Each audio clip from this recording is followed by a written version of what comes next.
নমস্কাৰ বন্ধু-বান্ধৱীসকল, পুনৰ এবাৰ স্বাগতম জনাইছোঁ আমাৰ চেনেলৰ অন্য এটা ভিডিঅ' লৈ। চ' বন্ধু-বান্ধৱীসকল, আপোনালোকে গম পাইছে এটা ফেক নটিফিকেশ্যন ওলাইছে। আপোনালোকে বহুতে সঁচা বুলি ভাবি আছে।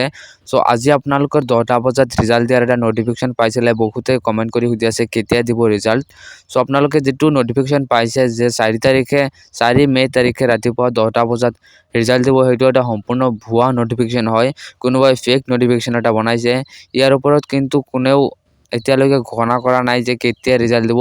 কোনো একচুৱেল ডেট এতিয়ালৈকে দিয়া নাই।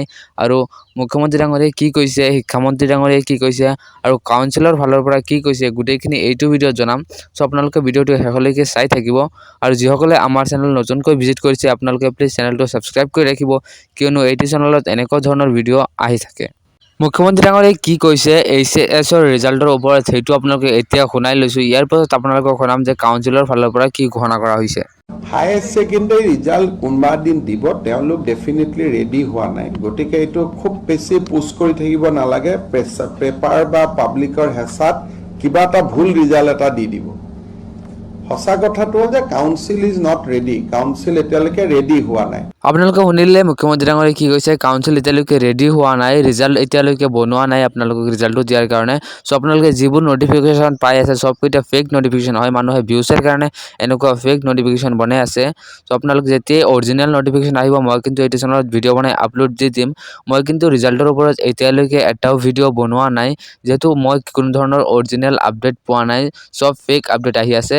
চ' সেইকাৰণে মই ভাবিছোঁ বনাই দিওঁ, আপোনালোকক অৰিজিনেল খবৰটো জনাই দিওঁ। চ' এতিয়া আপোনালোকক দেখা যাচ্ছে শিক্ষামন্ত্ৰী ৰণোজ পেগু ডাঙৰীয়াই কি কৈছে। নাই 5 তাৰিখৰ ভিতৰত বুলি মই কোৱা নাই, মই কৈছোঁ প্ৰথম সপ্তাহতে দিম। গতিকে সোনকালে দিম, খৰখেদা কৰিব নালাগে, সোনকালে দিয়ক। আপোনালোকে শুনিলে যে শিক্ষামন্ত্ৰী ডাঙৰীয়াই কি কৈছে, 5 তাৰিখৰ ৰিজাল্ট নিদিয়ে, সোনকালে দিয়া হ'ব, প্ৰথম সপ্তাহত দিয়া হ'ব। অৰ্থাৎ আপোনালোকে কি 7 তাৰিখৰ আগত দিয়া হ'ব। কিন্তু এতিয়া শুনক কাউন্সিলৰ ফালৰ পৰা কি কৈছে।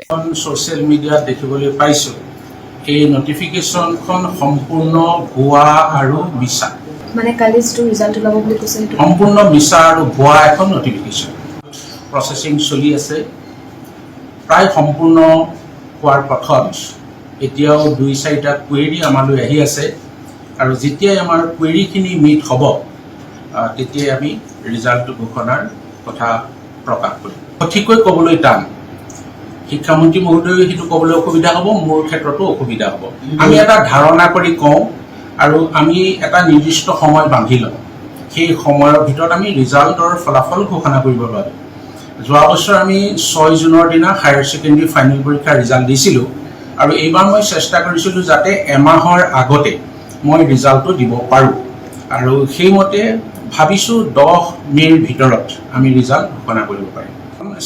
কাউন্সিলৰ ফালৰ পৰা কি কৈছে আপোনালোকে শুনিলে যে 10 তাৰিখৰ ভিতৰত কিন্তু ৰিজাল্ট ঘোষণা হৈ যাব। চ' আপোনালোকে 7, 8, 9, 10 এই 3টা দিনৰ ভিতৰত কিন্তু আপোনালোকে ৰিজাল্টটো ঘোষণা হ'ব। চ' আপোনালোকে টেনশ্যন ল'ব নালাগে, আৰু ফেক নিউজবোৰত ভুল নাযাব। এইবোৰ ফেক নিউজ বনাই থাকে মানুহে ভিউচৰ কাৰণে। চ' আপোনালোকে 7, 8, 9, 10 এইকেইটা তাৰিখৰ ভিতৰত কিন্তু ৰিজাল্ট আহি যাব। চ' আপোনালোকে ৰিজাল্টটো কেনেকৈ চাব, ৰিজাল্ট আহিলে আপোনালোকে কেনেকৈ চেক কৰিব, মাৰ্কশ্বিট কেনেকৈ ডাউনলোড কৰিব, গোটেইখিনি ভিডিঅ' মই বনাই দিম। চ' আপোনালোকে চেনেলটো ছাবস্ক্ৰাইব কৰি ৰাখিব।